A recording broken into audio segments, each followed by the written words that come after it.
review Toyota Hiace Commuter Deluxe. Power mirror, meron siyang retra, auto, lock and unlock, tapos lock ng bintana, automatically powered na window, steering wheel, may adjustment, manual transmission, yung adjustment mo ng aircon, 6-speed na to. Deluxe, ito ang upuan niya. 4 dito sa row na to, 4 dito, tapos 4 din doon. Nafo-fold sila doon sa pinaka last row. 3 dito sa harapan, yung gitna natataas. Pwede mong upuan. Tapos pagka hindi mo gagamitin, ayan, storage. Ayan, ganda diba? Dual aircon. Ayan. Yung setting niya, yung controller nandun sa harapan. Dito wala, hindi siya kamukha ng GL. Malawag, sliding door. Dito lang ang pintuan, may artista windows both sides.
Toyota Hiace Commuter Deluxe. Ako ko po anong model pero alam nila.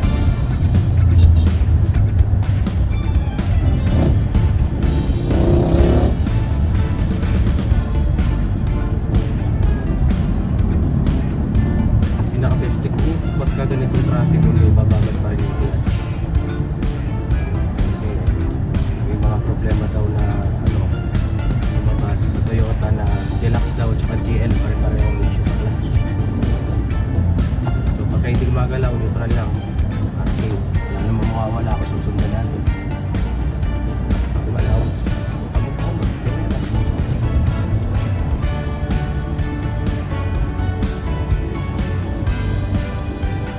In fairness dito, malambot ang clutch. Hindi kamukha ng GL na ginagamit natin dati. Sobrang tigas ng clutch nun para akala mo nag-weights ka eh. So very good. Very good lang tayo bago kami pumunta na. Bago ako pumunta ng opisina. Biyahe kami ng iba doon bahay. Diba meron dito, ito naka-aftermarket na Pioneer 2-din stereo infotainment system. Naka-reverse camera na din, nakita nyo kanina na hindi pa na-try, baka mamaya na lang sa biyahe. Yung aircon syempre, Toyota malamig. Hindi ko gagalawin to pero kung mahirapan syempre yung makina o kaya malakas sa gas, yung diesel, eh bababa natin yan. Depende mamaya.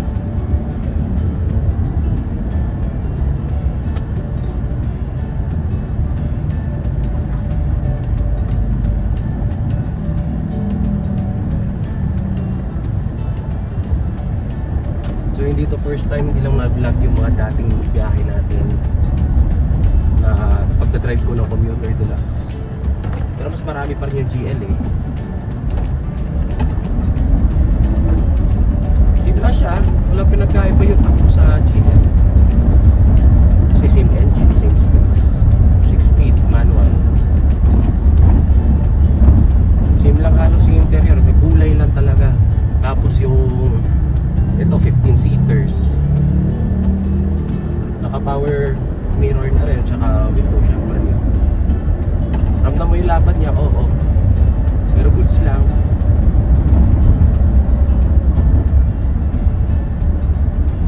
Ito, merong rear aircon vent, ay, aircon control. Ito yung sa harapan, temperature control, fan speed, different zones, hazard switch. Wala siya yung IMT oh. dun sa GL.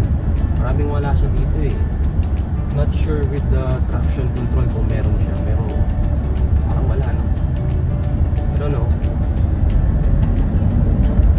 Tapos ito, nafo-fold to, pwede mong upuan, depende sa ano. Kaya pag nakatiklop siya, 14 capacity lang net. Pero kung maximize mo ng 15, gamitin mo to. O, test natin dito sa highway. Lakas ng ato, 2.8. Siyempre, siguro dahil ako lang mag-isa ngayon, pero malakas to kahit na ano, puno. Sa GL ha, base sa GL. So usually pag nagbabiyahe kami yung mga ano gamit to, hindi lang kami, hindi naman maximize. Mamaya ma-maximize talaga po. At ako okay.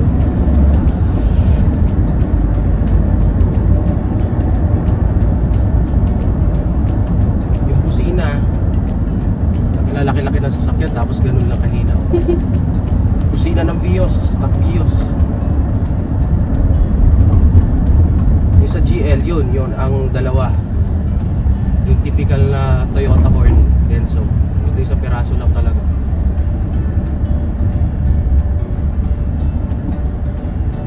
Sa aking kagandahan yung A-pillar niya, oh.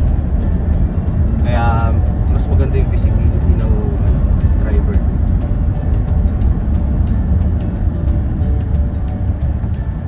Parang normal ka naman nagdadrive ng kotse. Yun ang kagandahan nito eh. Hindi matigas yung clutch, in fairness.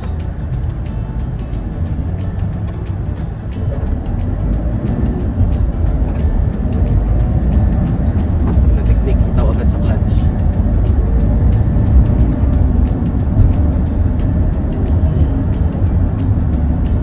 Ikot lang tayo, tapos balik din tayo doon sa kanina para medyo mahaba-haba lang yung video natin. Mamaya din ako sasalita. Pure ano lang tayo, drive.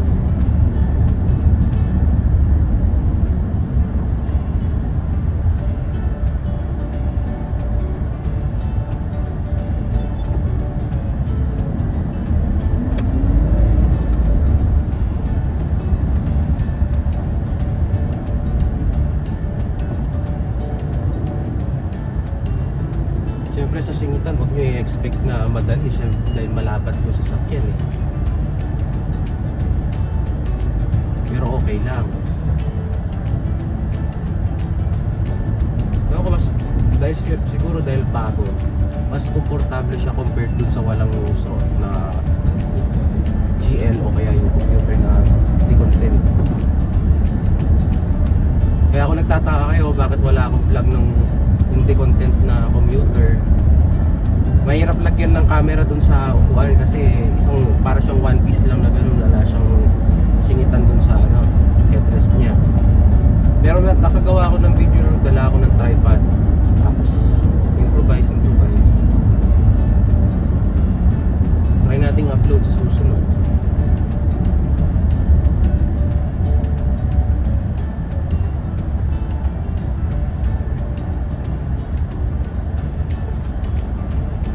Kahit ako lang mag-isa ngayon, hindi siya kasing tagtag nung mga dating high ace. Yung pumapaypay, gumaganon. Ramdam mo yun eh. Dito, okay siya. Siguro dahil yung makina nandun na sa harapan, mas stable siya.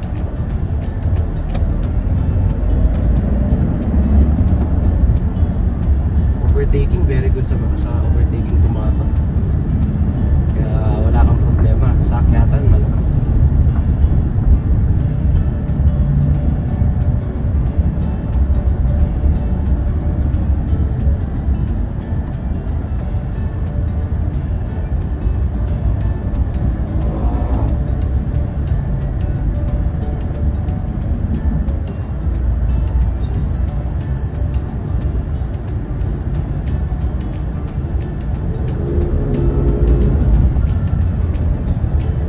Niya, alam niya na yung dati.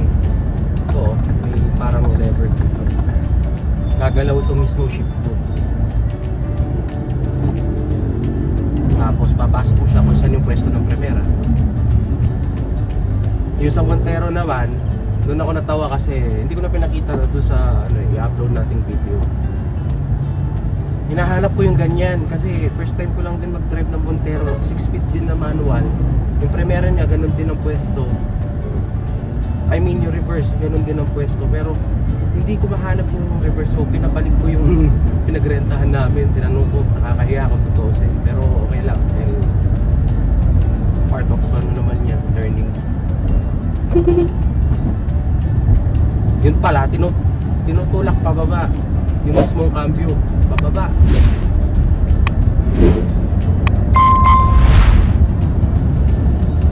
Ngayon lang ako naka-encounter ng gano'n. Pero magaling ha, magaling akong Mitsubishi. Hindi ko pa na-try mga iba syempre. Swerte lang talaga na na-tiyempo na manual yung binigay sa akin na re-rentay namin sa Bohol. Kasi dapat matic lang talaga na Montero eh. Alam nyo na medyo boring pagka hindi natin nakikita yung shifting action din. Naswertehan natin yung manual. At maganda siyang tumakbo in fairness.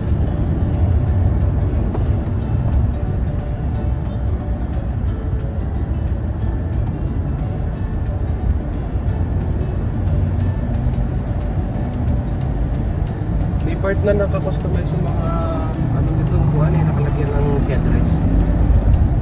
Mamaya i-walk around natin pagkatapos ng ito, pagka nakadating na tayo doon sa office. Hopefully hindi traffic yung puntang pabalik.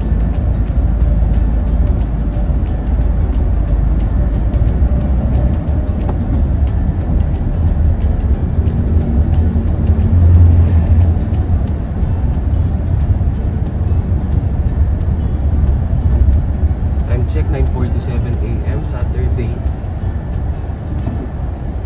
Team building kasi namin kaya nagrenta kami. Yung pinagre-rentahan ko ng GL, hindi ko sinisirahan kaya may problema siguro. Tapos na-post sa Facebook. Problema, parang natawag siyang scammer eh. Samantalang doon lang naman ako nagre-renta dati. Medyo may problema. Problema, nakapag-down na ako. Ewan ko kung makukuha ko pa yun, pero hopefully, oo. Hindi ako nagpapakasakali. Mahirap na. Nagtatago eh, pinuntahan ko nung isang araw.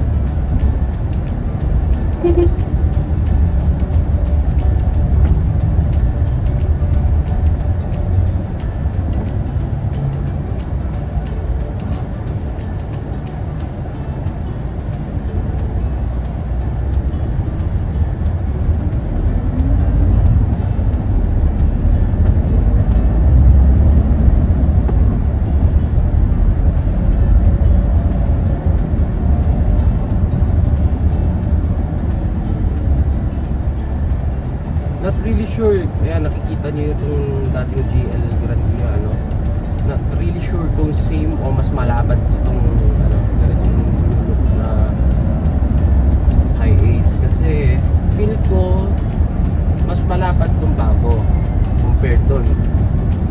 Pero yung placement ng dashboard tsaka steering, hindi mo mafe-feel na malapad talaga eh. Oo, given, malapad talaga siya sa labas. Pero parang sa loob, parang ordinary sasakyan lang pala. Hindi ka makanon, akala ko nagdadrive ka ng truck or bus. Kasi yung pwesto mo parang sagad na sagad kayo yung sagad na sagad yung manibela dito sa bandang left side. Tapos ramdam mo yung haba niya, yung lapad niya. Tapos yung upuan sa passenger side, ang layo, parang OA sa OA, pero para akala mo hindi mo pa aabot.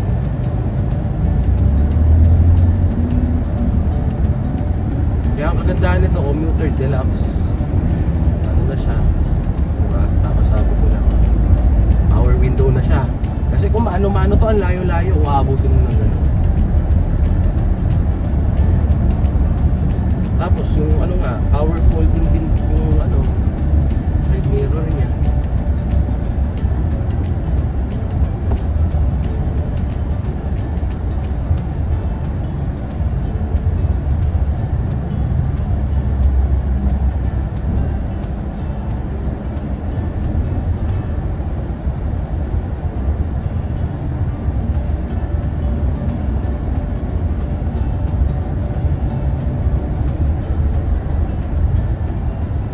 Traffic yung pabalik ng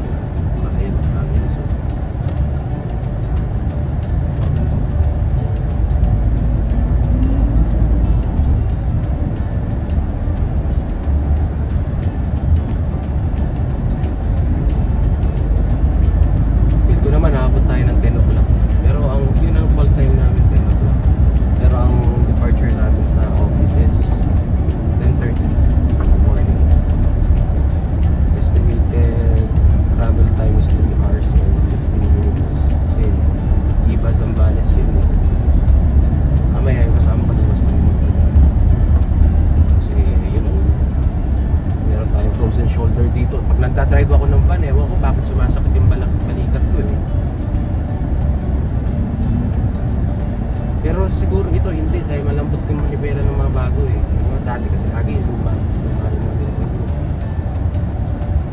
Mas malambot kasi yung manibela nito. Kala mo, oh, kahit ganyan lang oh. Malambot siya.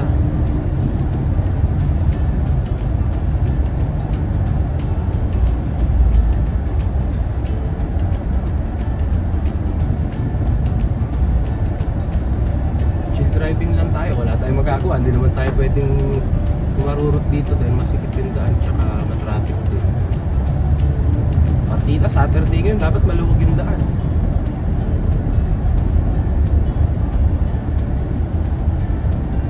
Ayun, may mabagal sa harapan. Problema, matraffic.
Digital temperature niya, no? Gitnang-gitna yung okay lang yan. Usually kasi ganyan naman dapat ang normal operating temperature ng mga diesel kasi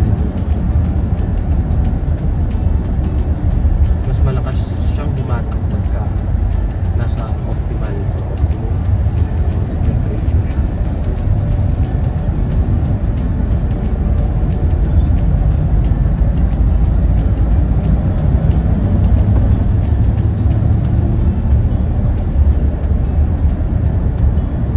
Hopefully ito rin makapag-charge ako dito kasi wala akong dala nung ano eh, parang plug na ano.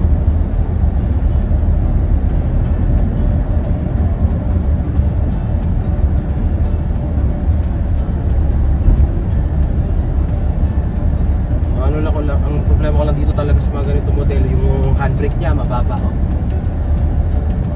Pagka in-engage mo naman ang layo ng throw, ilang clicks yun.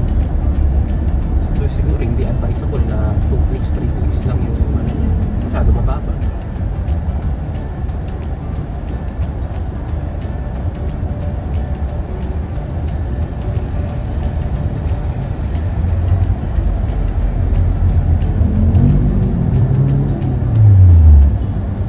Ewan ko pero talagang may different technique talaga ng pag-driving dito yung daan.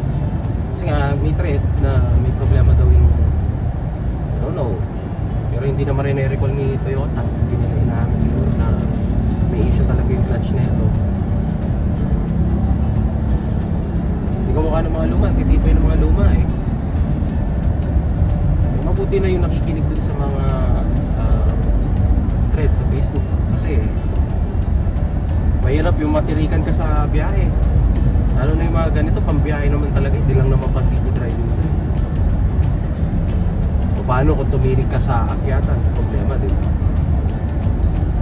Nakahanap, sana kung lahat doon mayroong may mekaniko tsaka expert sa ganito.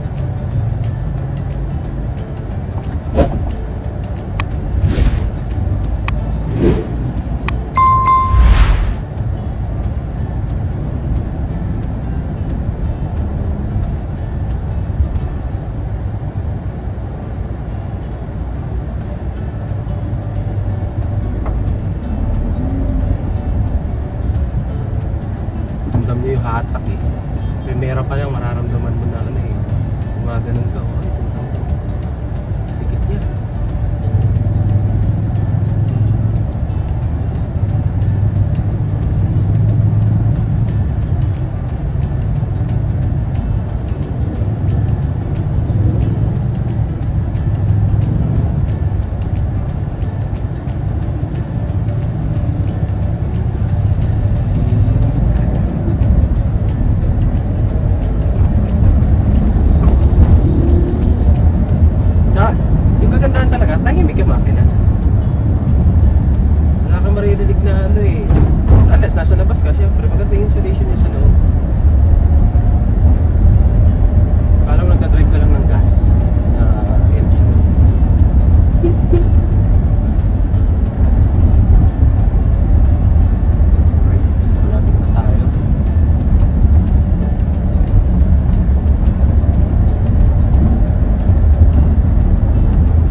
Init eh oh. 10 o'clock pa lang.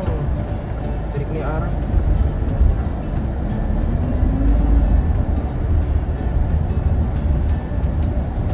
Dito na kaya tayo mag-park.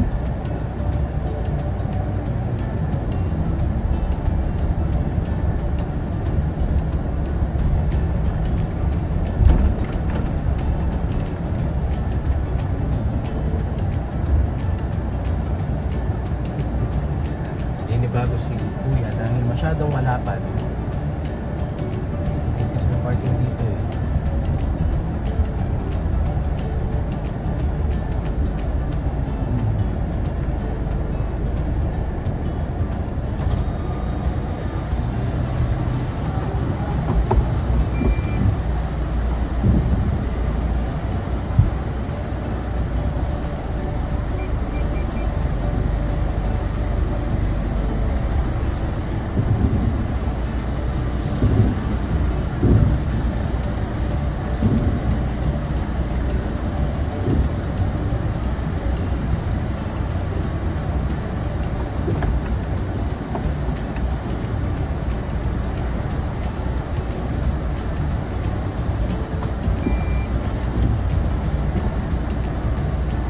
Nilagyan din niya pala ng ano oh, yung sensor. Hindi ko na susundan yung limit. Lapad masyado.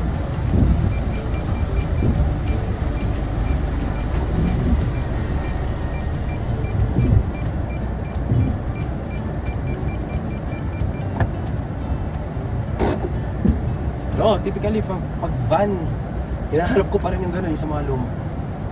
Okay. Dito na tayo. Tingnan muna natin yung makina. Antay sa goodbye.